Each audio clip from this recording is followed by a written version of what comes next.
Ha trascendido que los enfrentamientos se dieron en reacción a un operativo de fuerzas federales para capturar a un blanco criminal de alto perfil en aquella región del país. Esta madrugada, la Sierra de Jalisco no amaneció, estalló. Como si la tierra misma rugiera de rabia, más de 40 camionetas blindadas irrumpieron en la oscuridad, desgarrando la tranquilidad de la noche con un estruendo que resonó entre montañas y barrancas. Pero esto no fue otro operativo rutinario. Fue una ejecución meticulosa, una sentencia escrita en plomo y sangre, firmada por el hombre que se ha convertido en la pesadilla del cártel Jalisco Nueva Generación, Omar García Harfuch. Mientras México dormía y las pantallas distraían con otros titulares, Harfuch ya estaba en movimiento, infiltrándose sin previo aviso en el corazón del territorio más peligroso, la franja entre Teocuitatlán y Zaguayo, donde Nemesio Oseguera Cervantes, el Mencho, reinaba como un señor feudal, rodeado de sicarios ocultos entre la maleza, listos para defender su reino. Pero esta vez no hubo advertencias, ni luces de helicópteros, ni gritos de alerta. Solo silencio, y después, el infierno. La trampa perfecta. Desde hace semanas, la inteligencia militar había detectado actividad anómala en la zona. Radares, satélites, interceptaciones de comunicación y fuentes encubiertas apuntaban hacia un lugar maldito, el llano del infierno, un enclave boscoso que el CJNG había transformado en su fortaleza inexpugnable. Pero en las primeras horas de hoy, ese refugio se convertiría en su tumba. A las 3:47 de la mañana, las unidades de vanguardia del operativo alcanzaron el perímetro. No hubo exploración previa, ni tanteos. Harfuch ordenó avanzar con todo, vehículos equipados con artillería pesada, francotiradores de élite, inhibidores de frecuencia y tecnología de guerra urbana. Los accesos se sellaron como una tenaza. A las 4:10 de la mañana, llegó la orden. Y entonces, el caos se desató. La masacre que cambió todo. En menos de 4 minutos, la balacera fue devastadora. Los halcones del CJNG ni siquiera tuvieron tiempo de reaccionar. Algunos dormían en hamacas, otros patrullaban medio dormidos, y los más desafortunados jamás supieron que los golpeó. Cuando buscaron sus fusiles, ya era tarde. Cuando intentaron huir, las salidas estaban selladas. Fue una ejecución quirúrgica. Un ajuste de cuentas sin margen de error. En los primeros 15 minutos, cayeron 27 sicarios. No hubo negociación, ni disparos al aire. Solo precisión letal. Un grupo intentó escapar por un sendero al norte, pero ahí los esperaban más unidades. Los que se atrincheraron en chozas improvisadas fueron reducidos con explosivos controlados. Adentro, 10 más quedaron tendidos. Cuando el humo se disipó, el bosque quedó en un silencio espeso, cargado de significado. No era el silencio del miedo, sino el de un territorio reconquistado. 37 bajas del CJNG.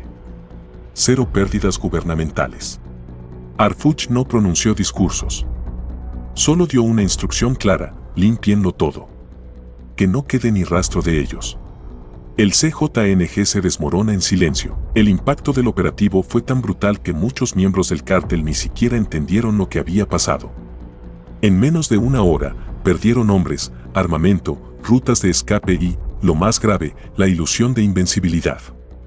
El llano del infierno ya no era suyo, era un páramo humeante. Un mensaje.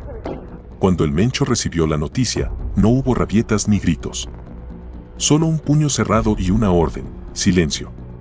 Sabía que Harfuch lo había golpeado donde más dolía. Sin aviso. Sin piedad. Pronto comenzaron a filtrarse audios desesperados. Halcones y pistoleros de bajo rango pedían permiso para abandonar las zonas calientes. Ya no es igual, jefe. Nos están cazando como animales. El terror había infectado las filas del CJNG. Pero esto no era el final, era solo el principio. El operativo en la Sierra de Jalisco no fue solo un enfrentamiento armado.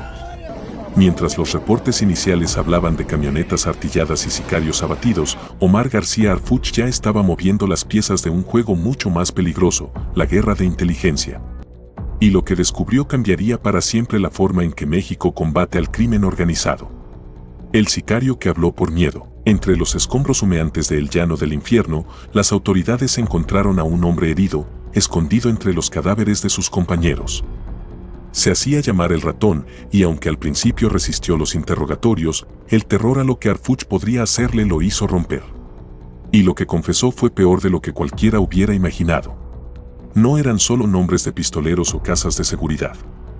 Era la red completa. Alcaldes sobornados, empresarios que prestaban sus negocios para lavar dinero, funcionarios que firmaban permisos a cambio de maletas repletas de efectivo. El CIE no solo operaba en la clandestinidad, tenía tentáculos en gobiernos municipales, obras públicas y hasta en licitaciones de infraestructura. Pero lo más impactante vino después. La llave que abrió el dinero del infierno. Con un gesto de derrota, el ratón entregó una serie de claves cifradas. No eran códigos cualquiera, eran el acceso a una cuenta en Suiza, vinculada a una red de empresas fantasmas en Panamá, con propiedades en Sayulita y Puerto Vallarta. 26 millones de dólares. Dinero manchado de sangre, convertido en hoteles de lujo, terrenos privados y hangares clandestinos. Harfuch no perdió tiempo. Congeló cuentas, allanó propiedades y activó órdenes de captura. Pero esta vez, los blancos no eran hombres armados con rifles. Eran hombres de traje, con corbatas caras y sonrisas falsas. La segunda línea de mando del CJNG, los que nunca ensucian sus manos, pero hacen posible el negocio. El hombre que sabía demasiado. El golpe definitivo llegó al amanecer del día siguiente. En un operativo coordinado con la DEA y la Marina, Harfuch capturó a El Contador, el cerebro financiero del CJNG en Guadalajara. En su poder, USB encriptadas, tarjetas bancarias internacionales y documentos con nombres, fechas y cantidades exactas. El efecto fue inmediato. 119 cuentas bloqueadas en 7 países. 21 arrestos de colaboradores civiles. De pronto, el cártel más poderoso de México se quedó sin liquidez. En Colima, los sicarios comenzaron a enviar mensajes de voz exigiendo sus pagos. Algunos desertaron. Otros simplemente desaparecieron. Como dijo un exmiembro del CJNG, sin dinero no hay balas. Sin sueldo no hay lealtad. La venganza fallida del Mencho. Humillado y acorralado, Nemesio Oseguera Cervantes ordenó un contraataque desesperado, un convoy de 25 camionetas blindadas rumbo a Tepalcatepec, con la intención de recuperar territorio a sangre y fuego. Pero lo que no sabía era que Harfuch ya los esperaba.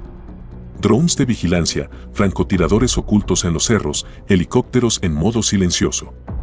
A las 3:36 de la mañana, cuando la primera blindada entró en la zona, el cielo estalló en llamaradas.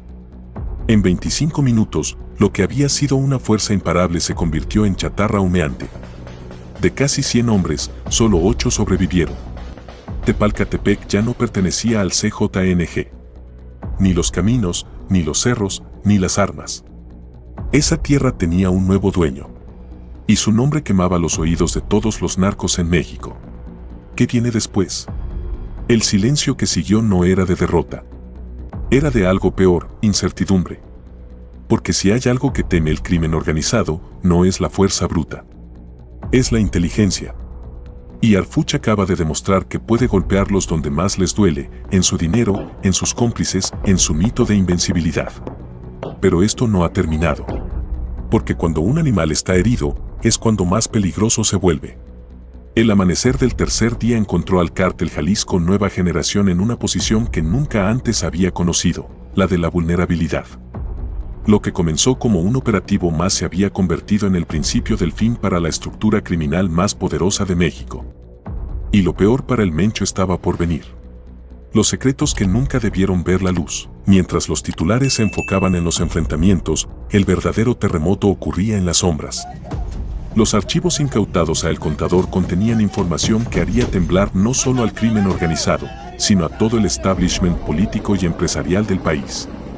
43 contratos de obras públicas adjudicados a empresas fantasma del CJNG, transferencias por 780 millones de pesos a cuentas de funcionarios clave, un listado con 19 periodistas pagados para silenciar información. Pero había un documento que destacaba entre todos, Proyecto Fénix, un plan meticuloso para infiltrar las próximas elecciones estatales.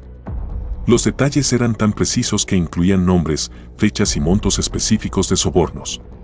Harfuch lo tenía claro. Esta vez no se trataba solo de capturar narcos. Era sobre desmantelar un sistema de corrupción que llevaba años operando impunemente. La caída de los intocables. A las 5:17 de la mañana comenzó la segunda fase. Operativos simultáneos en 6 estados de la República detuvieron a 2 exalcaldes, 1 en funciones, el director de obras públicas de un importante municipio, 3 empresarios con contratos millonarios con el gobierno, un excomisionado estatal de seguridad. Lo impactante no fueron las detenciones, sino la evidencia, videos, audios y documentos que demostraban una red de complicidad que se extendía por todos los niveles de gobierno. Esto no es corrupción menor, declararía después Harfuch. Es una arquitectura del crimen construida ladrillo a ladrillo.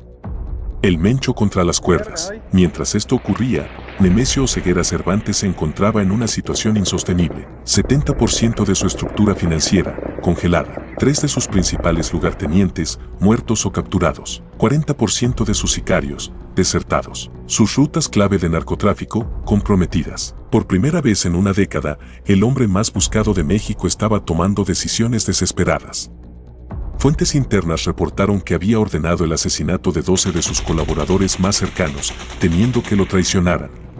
El CJNG ya no era un cártel, era un animal herido, mordiendo a cualquiera que se acercara. La jugada maestra, lo que pocos sabían era que Harfuch había preparado un movimiento final. Utilizando inteligencia artificial para analizar patrones de comunicación, su equipo identificó 17 patrones recurrentes en los mensajes cifrados del CJNG. Esto llevó a la ubicación de 8 casas de seguridad en Michoacán, la intercepción de un cargamento de 2 toneladas de fentanilo, el descubrimiento de 3 túneles fronterizos en construcción. Pero el verdadero premio llegó cuando un algoritmo detectó una anomalía, un patrón de comunicación que solo podía significar una cosa. Estaban cerca de localizar al propio Mencho. El principio del fin. En el cuarto día, México amaneció con una noticia que parecía imposible. Operativo Cerbero. Harfuch cerca el cerco alrededor del líder del CJNG. Los detalles eran escasos, pero las implicaciones eran enormes. Por primera vez en años, el gobierno no estaba reaccionando, estaba dictando los términos de la guerra. Mientras tanto, en las calles controladas por el cártel, algo había cambiado. Los narcotiendistas comenzaron a cerrar. Los halcones desaparecieron de sus esquinas. Los mensajes en código se volvieron erráticos. El mito de la invencibilidad del CJNG se había roto. Epílogo, lo que nadie quiere admitir. Pero en los pasillos del poder, algunas preguntas incómodas comenzaban a surgir. ¿Cómo creció tanto el CJNG sin que nadie lo detuviera? ¿Qué otros nombres importantes aparecerían en los documentos incautados? ¿Estaba México preparado para enfrentar las consecuencias de desmantelar toda esta red? Porque cuando se derrumba un imperio criminal de esta magnitud, los escombros pueden enterrar a más de uno. Harfuch lo sabía. Por eso guardaba un último archivo bajo llave. Un expediente con un nombre en particular. Un nombre que nadie esperaría ver. Pero esa es otra historia.